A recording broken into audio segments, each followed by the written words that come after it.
Warga Singapura yang dihormati, SG60 adalah bukti kekuatan rakyat kita dan ketahanan negara kita.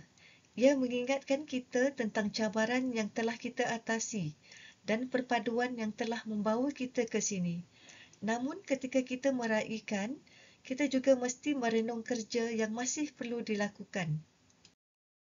Piagam Gabungan dan Manifesto SUP membimbing kita ke arah misi keterangkuman dan solidariti.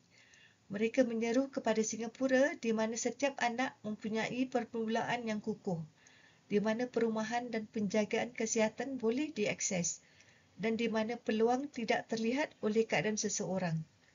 Prinsip-prinsip ini adalah asas komitmen saya kepada anda.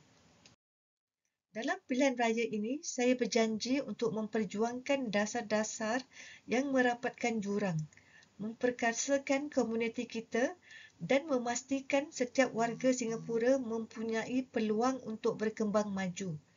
Saya percaya pada Singapura di mana kepelbagaian adalah kekuatan kita dan di mana kita berdiri bersama sebagai satu rakyat yang bersatu.